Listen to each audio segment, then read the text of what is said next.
Hey, thanks to everyone for taking the time and stopping by. Today I'm going to have a friend of mine, Professor Reuben Howden from the University of North Carolina at Charlotte, come by and have a conversation with what's happening around the country with the George Floyd murder and all of the uprisings. I'm hearing a lot of terms thrown around: choking, strangulation, asphyxiation, and I just wanted to have an expert in to describe what those terms mean and to explain what they do to the human body. We're going to also talk about the application of these, I guess you could call them, techniques in law enforcement, if it's something that should be done in any kind of circumstance or not. And we're also going to talk a little bit about some politics, about what we can do moving forward as a country. Hey, thanks for your time. So there's been just some confusion, and I hear like a lot of words and see a lot of words being thrown around in the media since the George Floyd homicide. Right. Like I hear asphyxiation, choking. He was choked. He was strangled. He died of asphyxiation. He died of this. He died of that. Um, just given your understanding of the human body, I just thought maybe can you tell us like let's start like what's the difference between choking and strangling? So strangling is a situation. So both choking and strangling, the problem with both of those is getting oxygen in the body, right? And we all know we need oxygen, but maybe not many people know why you need oxygen. So you need oxygen to make energy. So oxygen actually comes along right at the end of energy production and makes water. So it combines with hydrogen and makes water. And that actually accounts for about 20% of the water your body uses comes from energy production. So cells need this energy. And so if you can't get oxygen in your body, you can't make energy in a sustainable way. So what they call anaerobic metabolism. You can't continue to do that for very long, especially in the brain or the heart. These are two very aerobic organs. So they require a lot of oxygen and a lot of energy as well, very energy hungry organs. So both choking and strangulation are situations where you're not getting enough oxygen in your body through the lungs, and then ultimately, your heart pumping it around your vascular system. So, but the difference between the two is choking is where there's an obstruction in the airways. You eat some food, it gets stuck in your airways, you can't breathe. That would be choking. Okay. Strangulation is compression. So here you are compressing the blood vessels in the neck and or the airways. So it could be both or one of those two things. So that's the difference. So choking is obstruction, strangulation is compression. So in this particular case, clearly there was a significant compression on George Floyd's neck. And so now, if you think about what's in the neck, that's really important. There are two systems of blood vessels, and of course what I say trachea, but the Americans say trachea. But and often people think about this blood vessel in the neck, the jugular. If you get your jugular, then you're going to die. Well, actually, probably maybe not, because actually the jugular is a vein, and so the blood pressure in the jugular is actually very low, only about 5 millimeters of mercury. But what happens, because the jugular vein is quite superficial, that's not far under the skin, some pressure on it is going to occlude it. And it's not much. So if you put about 4 or 5 pounds of pressure on the jugular vein, it's going to arrest blood flow. It's going to stop it.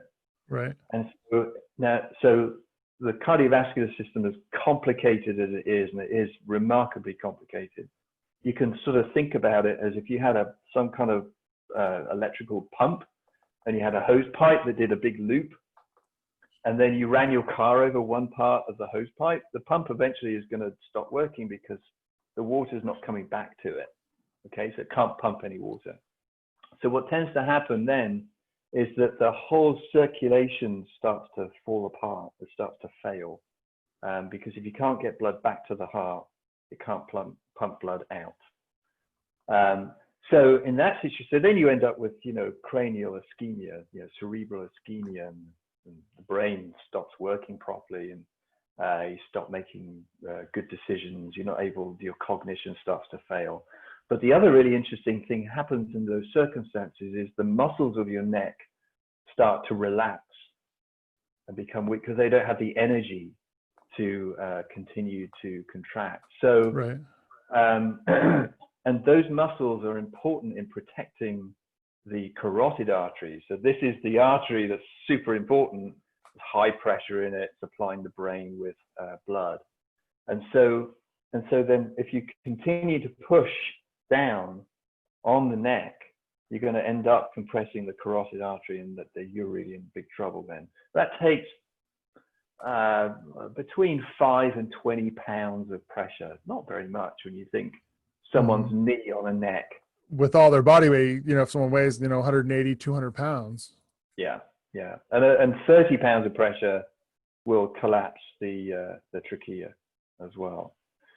So, what happens in those situations? Well, there's going to be cerebral hypoxia because the brain can't make energy, so it can't work.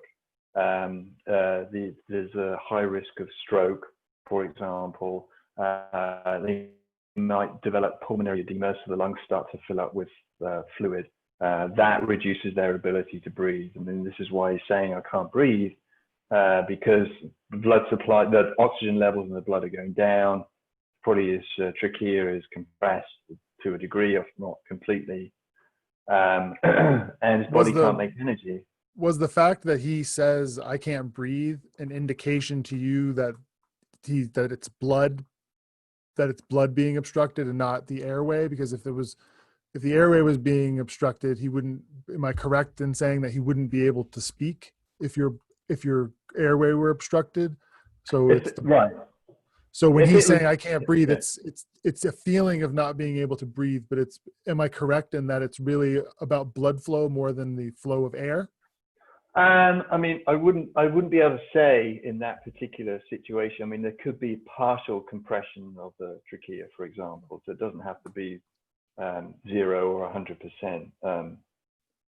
He may have felt that way partly though, because what happens is when the circulation starts to fall apart and stops working properly, and when the lungs stop working properly, at the same time as oxygen is going down, oxygen levels in the blood is going down, carbon dioxide is going up, right? So you're making carbon dioxide in metabolism, right, and you breathe that out. And a long time ago, I did experiments, human subjects experiments, where we gave them air with high levels of carbon dioxide in it. So, in atmospheric air, carbon dioxide is about 0.03, 0.04%. And this was 5% carbon dioxide, and it stimulates. So carbon dioxide is a very powerful stimulator of breathing and of the cardiovascular system. And so when your carbon dioxide levels go up, you want to breathe. You have this dry breathe. I feel like and so that's a bit like drowning, right? In the sense that if you're underwater for long enough, eventually you probably take a breath, although it's just water, because the drive to breathe is almost uncontrollable. Right. And actually stave that off by hyperventilating, blowing off more carbon dioxide than you're producing, then go under the water. This is what free divers do. They then go under the water. And so this drive to breathe takes longer to arrive because carbon dioxide levels were unnaturally low before they died. Right. So it's possible that he may have experienced a super strong drive to breathe because carbon dioxide levels are building. I mean, this is all speculation. Yeah, there's no. The other thing I would say about this is, even if he didn't die, or in a different situation where a similar technique was used, there's still a risk of damage. I mean, there's still a risk of long-term issues, not just the sort of psychological trauma of that happening to you, but physiological problems, higher risk of stroke, for example, You could have some lung injury. You know, all kinds of things could be going on. But anyway, eventually what would happen is that oxygen levels would drop low enough and carbon dioxide levels would become high enough to lose consciousness. When And you, so I've had that happen several times, not too many times, but a few times where I've been training with grapplers and we apply chokes to each other. We call them chokes, but really we're strangling each other. We're trying to block the blood flow. Right. And we tap each other. So we get to a point where we try to defend it. And then when we're like, okay, I can't defend this, I'm going to lose. If I don't do something, I'm going to pass out. And we tap. And there's a few times where I haven't been able, I've tried a little too hard. I thought, okay, I can get out of this. And then I realized that, oh, whoops. And now I'm waking up and and my partner's like, are you okay? You need to tap. Right. And it's only happened a handful of times, but I'm really curious. Do we understand why? So when that blood is, because we saw it looked like Mr. Floyd lost consciousness. I don't know, but it appeared as though he lost consciousness. Do we know why the human body, what mechanism is at play, why we shut down the way we do? Like, do we understand what causes that or why it happens? Well, in that with asphyxia, you know, asphyxia is, I think it's, well, don't quote me on this, but I think it's Greek for like no pulse. I think that's right. But anyway, with asphyxia, and so basically things are shutting down because there isn't enough oxygen. That's different from sort of passing out because your blood pressure is very low. But I will say that with asphyxia, one of the things that does happen is this, what's called a vasovagal response. And a vasovagal response is a situation where the sympathetic nervous system, which usually we think about the sympathetic nervous system as exciting things, right? It doesn't always, but in general. And then the parasympathetic nervous system is sort of depressing things, which it doesn't always, but in general, especially with cardiovascular physiology, I mean, that's pretty much how it works. So a vasovagal response is a situation where the sympathetic nervous system just turns off. And I've done many, many experiments with people where you can induce this vasovagal reaction using a sort of simulated gravitational stress. And their heart rates just plummet. You know, they might drop 50 or 60 beats per minute in 30 seconds. Blood pressure plummets. And if you keep doing that, they're going to pass out. Now, it's possible that that's some protective mechanism in terms of gravitational stress. With asphyxiation, it could be that the brain doesn't have enough energy, can't make enough energy to continue to function, to continue to hold consciousness. I mean, that I can see is entirely possible. I mean, it's a bit like when you study. So if you're doing some studying, it makes you hungry. Well, why does it make you hungry? Well, because you're using your brain, and there's all this, you know, nervous system activity going. All these neurons are firing. That requires energy, and so if you don't make energy in the brain's not going to work. Right. And so at that point, you're probably going to pass out. I think it's probably a bad idea.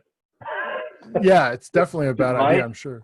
Well, so here's the big question. So, and then I'll just get one more. I know your time's valuable. Let back to your work, but so there's debate. So let's imagine, and you know, every circumstance is going to be different, but can you imagine, so there are situations where police officers encounter actively aggressive people who are throwing punches, people who are, you know, maybe swinging an object, they've hurt somebody, they're trying to actively hurt the officer, and the officer, and I've been in this situation many times where I've punched people, I've kicked people, I've elbowed people, Right. I've hit people with flashlights, in situations where I was defending myself and I needed to do it. The choke, I call it a choke because it's like I think of it as a jiu-jitsu move. So the neck restraint, where a carotid restraint that induces unconsciousness in a person or threatens unconsciousness. Do you feel as though, given the risk that you just described, when you add that into the mix of other techniques like punching someone in the face or hitting them with the flashlight, do you which in most police departments around the country is an accepted practice. You need to be at a certain level, but it is an accepted practice. Do you feel as though there's a place for a neck restraint where you are actively engaging in trying to cut off blood to render someone unconscious, to handcuff? Do you feel as though there's a place for that in modern policing? I mean, I wouldn't be able to, I don't think I could say. The only thing I would say about that is that with two things, actually. One is if you reduce blood supply to the brain, and I've experienced this too, but in a very different way, with gravitational stress. So when you're going through this vasovagal response, that our study protocol was that you ask, you know what's happening, you can see the data. You ask the person, are you feeling dizzy? Do you want to stop the experiment? Because of course they're free to stop anytime. Now, every time I was in that situation, because we always had to be in our own studies, or at least experience what we were having people do, and that wasn't always pleasant, but you understand the question, are you feeling dizzy? Do you want to stop? But you don't know, it's a yes or no answer, right? And that's yes or no. But you don't know. What do you mean you don't know? You know, like I understand the English, the question you ask, but I have no idea if I want to stop or not. At which point to stop the test. But the point of telling you that is that if you are, it depends if you are trying to sort of restrain someone and have them understand some instruction, they may not be able to respond to you in an intelligible way. Right. Because the brain has stopped working. The other thing is the amount of force required to, say, compress a jugular vein or a carotid artery even, is quite broad, because it would depend on, you know, someone who's like super skinny and lean and low muscle mass might take much less force to compress their carotid arteries, which might not be the intent of the officer. Right. Relative to someone with a large muscle mass, and you know, the bodybuilders or whatever. Some people are just bigger, but it might take more force to subdue that person.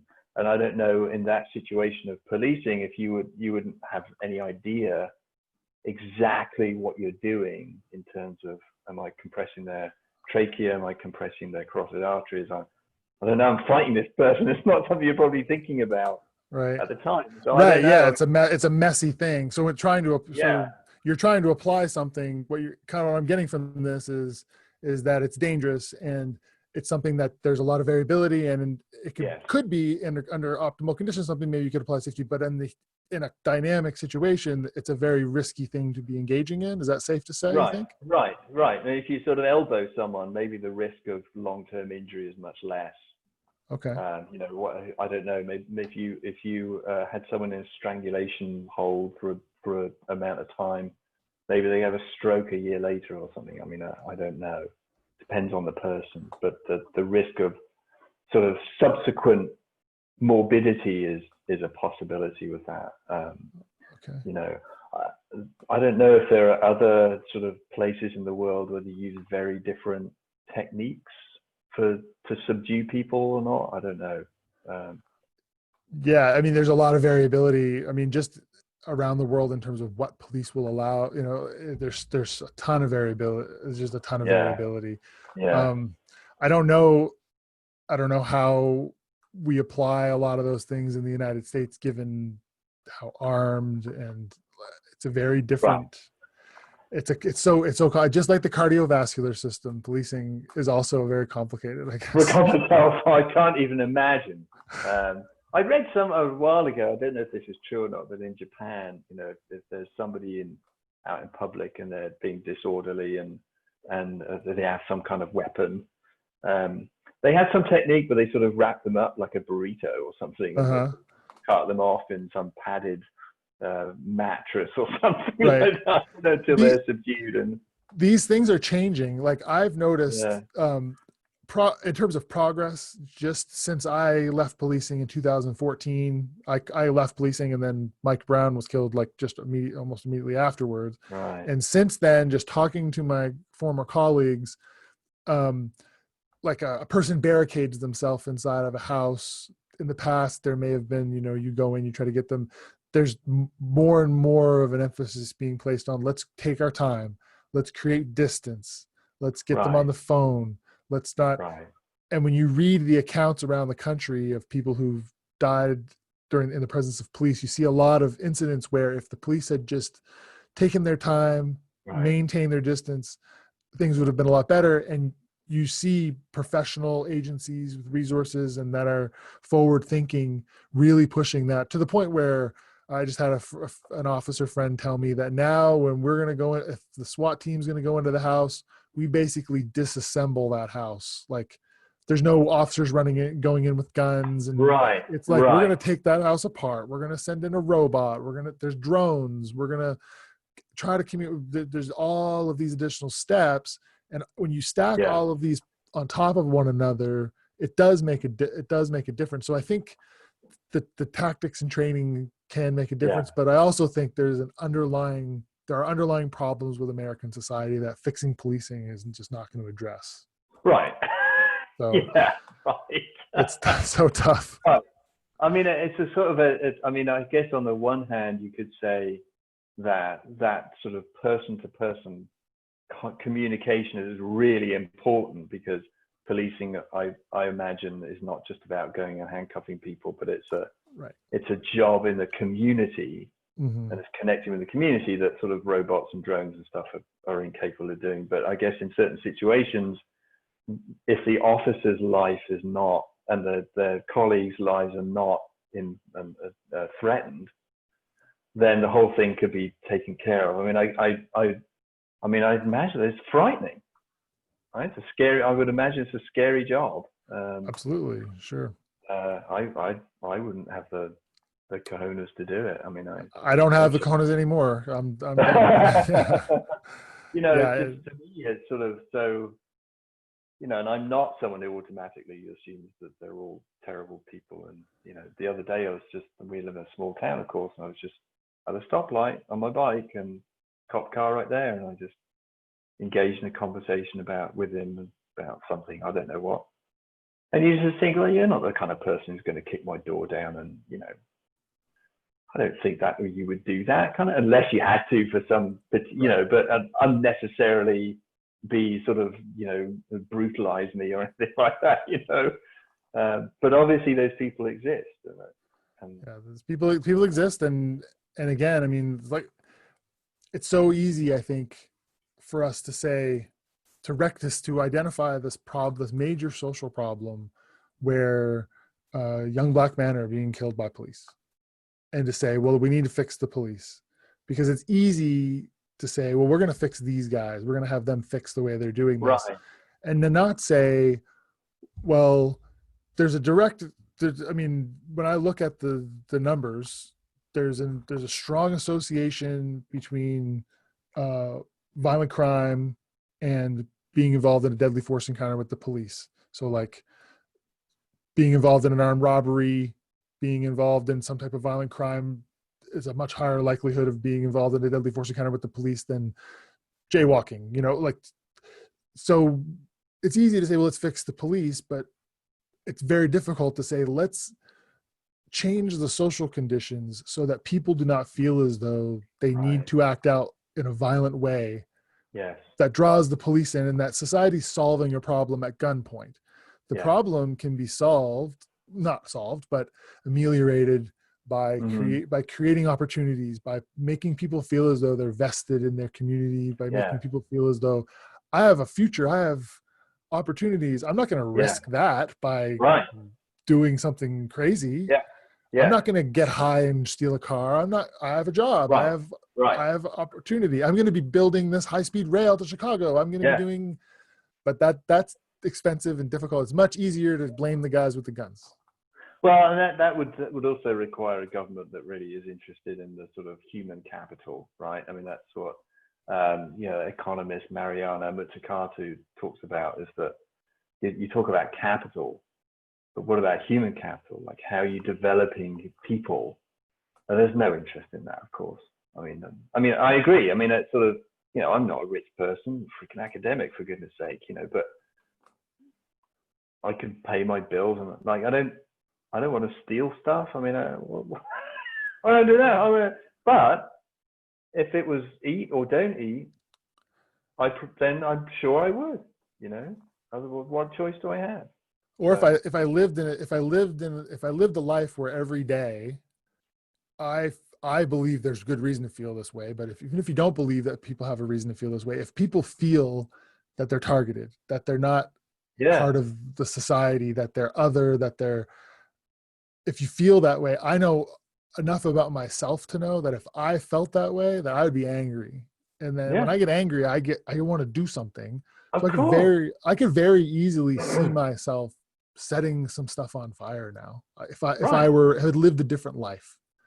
But Well, and I mean, the other thing is sort of, even if you're able to sort of quash that anger and frustration for a time, you know, and then, you know, this murder was particularly egregious, and that the invincibility of that police officer, that he was willing to be filmed doing it. I mean, it's obvious what you're doing. And that then you go out and demonstrate, and you're met with tear gas and rubber bullets. How is it not going to devolve into a riot? Because what else do they have? They have no voice.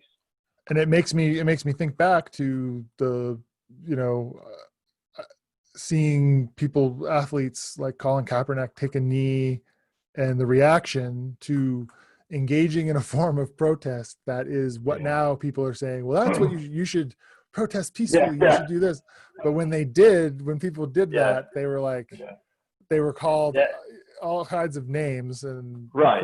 Well, and they were upset because, you know, they did it at work. Right. And it's like, that's not work. I mean, he's not someone who goes to work. What are you talking about?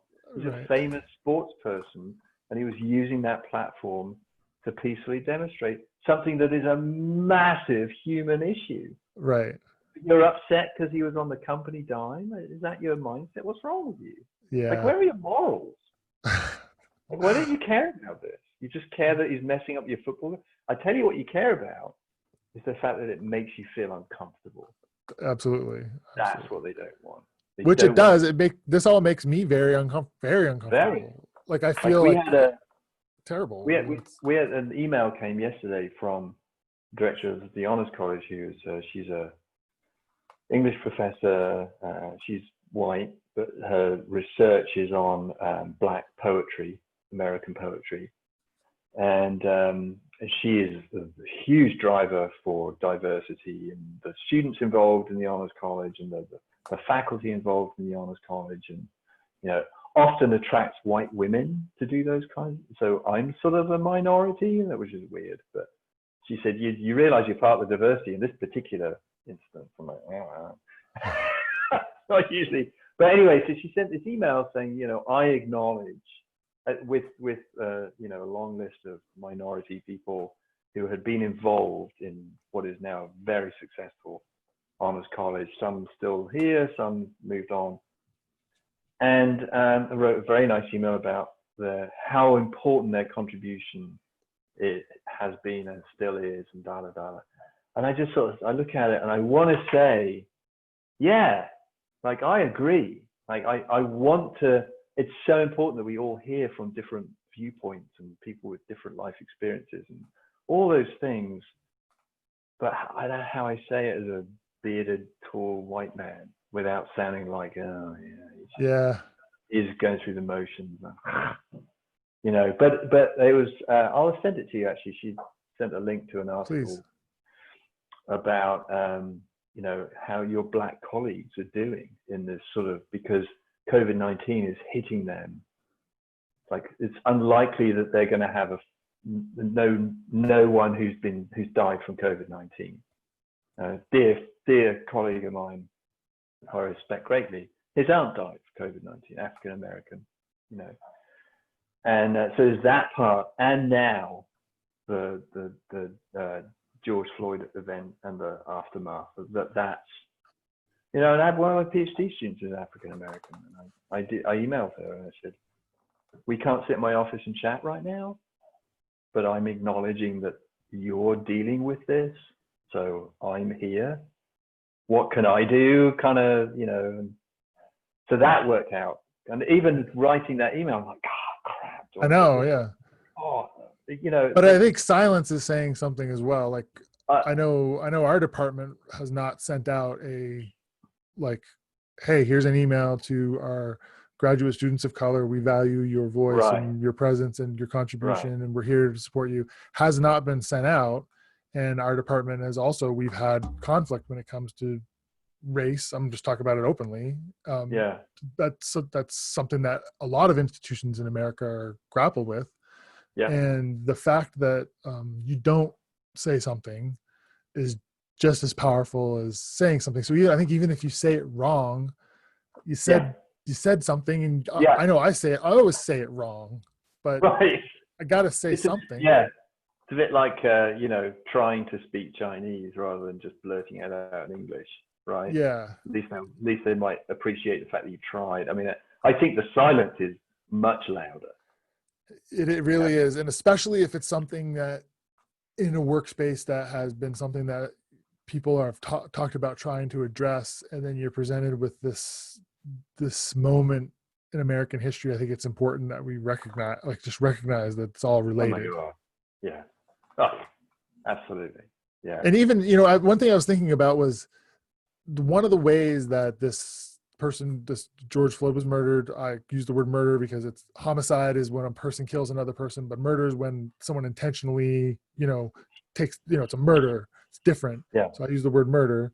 And one of the ways that if I were his defense attorney, I'm not a lawyer, but if I were a defense attorney, what I would try to do is find some medical condition that's going to be, the officer did this, but really he had diabetes, or really he had this, and try to find some medical thing that can explain part of it to mitigate it, maybe make things easier on the officer. And the thing that I keep thinking about is that even if that were the case, that the fact that in America that he's a black man increases the likelihood that he's going to have one of those conditions in the first place. Exactly. So it's like, even the excuse for why it isn't a racist sort of lynching is that, well, it was a systemic racism that caused it. It's connected. It's the same force. It's like, it's like obesity is a disease of the poor. Absolutely. And idiots say, well, they're fat, so, what's their problem? Their problem is they have to eat shit food, right? It's full of sugar and crap, and they're working. And I say this in my class all the time. You've got to realize that it's over. If you're going to go out there and be some kind of exercise physiologist, you work in poor communities, it's no good just saying, hey, exercise is great, let's go and do it. You might be working 3 part-time jobs. You might have hungry kids who are getting in trouble because parents are not around because they're working 3 part-time jobs, right? The whole thing sort of circles around this kind of situation that is entirely preventable and actually cheaper. Even if you don't give a crap about humans, if you're just an economist, it's like, get homeless people to give them a free apartment. It's cheaper. Right. But they don't want to do that because they don't want to, I guess, any sort of sense of compassion or empathy is just sort of non-existent. No. Powerful people. I mean, it's not real. I don't think a lot of people can really get their heads around how hard and what a full-time job being poor is. For my work, I've spent a lot of time in some, in meetings, listening to people talk about, I've gone to a lot of parent meetings where parents in a neighborhood that's been experiencing a lot of crime and violence, and mostly mothers are talking about their experiences. And unfortunately, I've been the only person to go, and it's culturally inappropriate a lot of the time, me sitting in the room.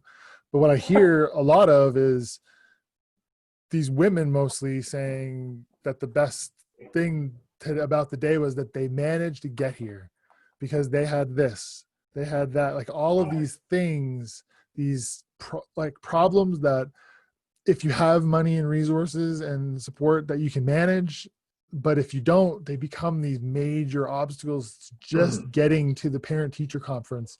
And the moms that show up, they've done this superhuman thing just to get there. People don't realize that it's a full-time job being poor, and then you've got to live your life. Yes. We once attempted a study. So we do this really simple hand grip exercise, isometric exercise. And it's extremely low volume. It's like 24 minutes of exercise a week. And it's just hand grips. You could do it watching the TV or whatever. And anyway, if you do this for 6 or 8 weeks or so, then your blood pressure goes down. Like, we don't really know why or how. I've got some ideas. So anyway, so it's kind of, so once you buy, and we actually we use this little hand grip dynamometer that's on freaking Amazon, bloody freaking Amazon. But anyway, for like $17 or something. So we just give it to people. And so we went to this one, a few years ago, we went to this Salvation Army shelter for homeless women and children. You know, so this is often sort of domestic violence, or you know, the spouse had died or was killed or something. Anyway, they're on the street. And so we had these students, and these were remarkable students. These weren't some kind of like, don't want to say boo to a goose undergrads. These were charismatic, gregarious, intelligent people. So they put together this sort of educational program, and they got these women who were in the shelter gathered, and they were like, you know, here's the problem with high blood pressure, and here's what might happen to you. And a lot of them had high blood pressure. Lots of them, like, I don't know, it's like 80% of them or something. Most of them can't afford the drugs, right? Because no one's got insurance, and even old drugs are a ridiculous price sometimes. So we were like, we'll give you this thing and this device, and you just have to do it, and your blood pressure should go down. All we want you to do is come along, and we'll measure your blood pressure for free, and we'll maybe get you to write out some questionnaires and stuff like that. They're like, why do I give a shit about this? Like, you're telling me in like 5 or 10 years I might have a problem. I know where my next meal's coming from. He's like, damn it, I've got nothing to give, like, I've got nothing to help you now. Right. And sometimes some of them did it, but they would just vanish. And then we'd say, well, where's so-and-so? And they're like, oh, well, they had to leave because they've been in the shelter too long. Well, where do they go? Well, they go on the street for a bit, and then they have to come. You're like, good Lord. Yeah. You know? It's a precarious life. It has a cost in your life. Like, if you look at the rich zip codes versus poor zip codes, people just, like, being poor costs you years and years of your life, literally. Well, right. And one of their problems was they were super busy. Mm-hmm. Like, we think we're busy. These people are running around, like, trying to find somewhere to live, something to eat. I mean, it completely consumes their time with things that for us is just like, what's for dinner? Yeah, let's find something, right? We never really have to. We just totally take it for granted. And it's like Becky and I, we took some, you know, back roads. We both drive a freaking electric car now, so bloody, you know, privileged. But anyway, so I get a little obsessed with how far I can make the thing go. And so I drive down the highway at 60 miles an hour. I'm like, I'm not going any faster. And anyway, so it took us through a part of town where there's a soup kitchen. It's just there's a line down the street. And I said to Becky, I'm like, I mean, here are people who are criticized all the time for being lazy asses. There's something wrong with you. Like, why can't you get a job? And you can't get a job because you're lining up for hours to get some breakfast, right? And maybe they're lining up somewhere else for hours because they got to see a free doctor. Maybe they're lining up for hours because they got to find somewhere to sleep. And they got to find a job without an address or anything clean to put on. Or right. How do you do? I don't even know how you do that. You fill out paperwork and then they send it, but then you've moved to another friend's house and you can get the mail and you miss the thing and you got to refill the form and it costs you $20 to fill the thing. You don't have it. And then now it costs you $50 because it's late. And then it's a cycle and it doesn't end. It's just like immigration, you know. I mean, it's people say, well, they should be here legally. I'm like, you know nothing about this, because now we're all citizens, but we spent over $20,000 on filing fees. Mm-hmm. So 5 green cards are 15 grand. And I worked for the federal government at the time, so we had to self-sponsor. We were in a situation where we had to do it. It's a bummer I wasn't at UNC Charlotte because they would have paid that money. But anyway, you come here because you're poor and unsafe, and then you get a job in an agricultural work or something. Well, how are you going to get? And maybe English is not your first. I got a damn PhD. I had to hire a lawyer. I'm like, how the hell? What the heck does this ridiculous legal language mean? And I had to hire a specialist lawyer in academic green card. Yeah, and so let alone if it was in Spanish, I don't know how would I start. And if I earn just about enough to feed myself here and send the rest, is it any wonder that people are here illegally? Of course they are. And if you send them all home, the place will collapse anyway. Yeah. just make them, just give them whatever visa you want. I mean, I don't care. Well, it's just like, we're going to have a healthcare system, but only citizens can use it. Oh, for God's sake. You'll spend more money figuring out who can use it than it costs to use it. Yeah, the American government loves to spend money on means testing. They spend more money on the means testing than you do on the social program. Well, it's like that, in Utopia for Realists, like I've read that book 4 times. And it's just such an important book, I think, because he talks about that. He talks about universal basic income. I mean, he's a big advocate for universal basic income. And he talks about these experiments, like the Canadian experiment, MINCOME, where in the 1970s, they buried the data until, I think it was a French researcher, I can't remember her name now. She dug up this data and she was like, oh my God. And it like totally worked. So they gave everyone in this town a universal basic income, and people didn't work. The only people who worked less were students in full-time education. Right. They focused on what they were doing rather than like, oh, can I take the exam tomorrow because I have to go to work? I get that all the time. I'm like, yeah, sure, I don't care. Like, go do your job and earn money, right? And or single parents work less, and many of those single parents actually went to school and got an education so they could get a job. People didn't become lazy. No. People aren't lazy. Human beings, I think, human beings, when you're happy and healthy and you feel good, you want to do things. Like when I feel good, I'm like, which is not a lot of the time, but when I do feel really good, I'm like, oh, let's go in the yard and build something. Let's go on a hike. Let's do something active. Let's create something. But so what if everyone in your community wanted to do that? Oh. So you're like, well, let's do something together to start a community, and so the whole thing is sort of perpetuates, I think the figures are that it sort of pays for itself. Basically, it's not this massive drain on the economy. You're giving people money, it supports the economy, you dummies. Yeah, they're going to spend it. I know if I got a basic income, I know I wouldn't be saving it. It would be I'd be buying things. Spend it. Oh, people become entrepreneurial. Yeah, why wouldn't I start my own business? Because I have no health insurance. Or if my kids were young, one broken leg breaks my dreams. Or why would I do that? There's more entrepreneurial activity in communist Denmark than there is in America. Yeah, it's remarkable. When I was young, just the way that we conceived of this country and the way other people conceived of this country, and then to today, just the way people think about it, the way I think about it. Yeah, it's remarkable. It's scary. It's a whole bunch of things. It's a different country to the one we came to 18 years ago, I think.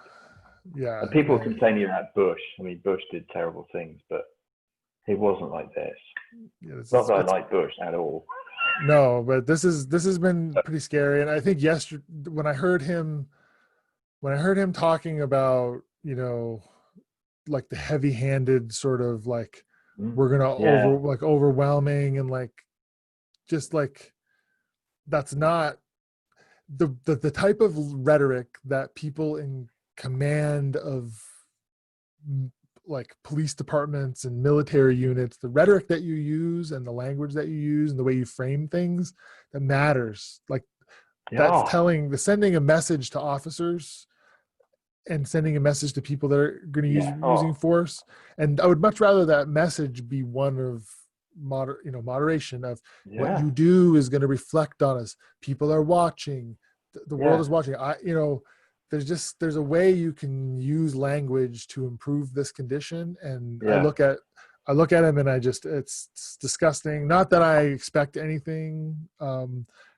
Obviously I think he's a disgusting person. I mean, I feel comfortable Yes. saying that, but 100%. I can't not say that. No. He is But amoral. yeah, and in this particular moment in time, I Yeah. found him particularly objectionable. Yeah. It's really Well, I think, yeah. I mean, I think it's gone from somebody who sort of, he's not obviously not a stupid person, but someone who's just sort of fantastically ignorant of almost everything, like, and a terrible, terrible communicator. Yeah. Somebody who's a Trump supporter said, "See, Obama couldn't string two sentences together, but Trump, yeah." It's just like, what are you talking about? If there's anything Obama could do, it's communicate very absolutely.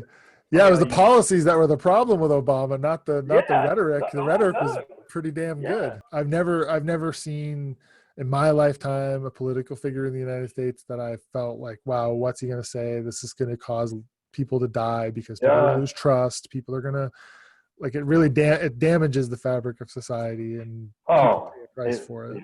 Massively. And it's just, I know we both agree on the sort of the policy problems with Obama, not least of all terrorizing countries in the Middle East and bombing children, and that there was a lot of cloak and dagger crap because he was an establishment politician, and but in this situation he would say the right thing. Absolutely. And right, in terms of sort of domestic communication, he would come out with empathy and absolutely sort of, to facilitate the effective running of the machine. Even like, well, we need to restore order to extract wealth, but I'll do it in a nice way. Right. Yeah. I mean, that's the typical thing. Like, the Democrats say nice things while they're doing horrible things, and the Republicans say horrible things when they're doing horrible things. But saying nice things can actually make a difference, especially when it comes to violence. When it comes to violence, the words that are used by people in positions of power and influence matter. People hear them. It changes the way people behave, and it has real implications. I couldn't agree more. Yeah. So given your perspective as a scientist and your understanding of the human body and witnessing what you witnessed and your obvious deep interest in politics and the economy, and what would you like to be sort of your parting thoughts on what's happening right now, what you'd like, maybe what you'd like to see happen? The floor is yours. I think that when you hear sort of rhetoric about looters and rioters, and most ordinary everyday people don't, as a hobby, protest and riot and loot. They don't. That's not an aspiration in nearly everybody, I would say. So that since that's happening, there's a reason for that. Mm-hmm. And so I think we need to find out, rather than just sort of smashing the thing with a big boot and say, okay, you've got to be quiet, stop that, is to say, why are you doing this? And we know why. But how can we improve various situations where you don't feel like the only thing you can do is take to the street and be tear gassed and have rubber bullets fired at you and be beaten with batons and so on and so forth. That's the part about it that I think is completely absent, is that, we're either rioting, or we're criticizing you for rioting, or we're saying stop. No one is saying, why did this civil unrest occur, and what should we do about preventing it from happening in the first place? And the thing to do, the way to do that is to improve people's lives. That's how you do it. Answer. So basically, you're saying, sounding like a typical scientist, or like almost like a physician, you're saying treat the disease, not the symptom. The cause, yes. So sticking a boot on it and making everybody quiet because they're frightened is just getting rid of the symptoms. It's doing nothing to deal with the cause of the problem. No. Okay. So it'll happen again, I suspect. And I would agree, unless something changes, the thing history's going Right. to repeat itself. If it does repeat itself, it certainly rhymes. So I want to thank you very much for your time. I'm going to put My pleasure. I'm going to put your information in the description. If anyone wants to reach out or anything, they can follow you through the of course. university website. Okay. Yeah. And thank you so much. My pleasure. All right.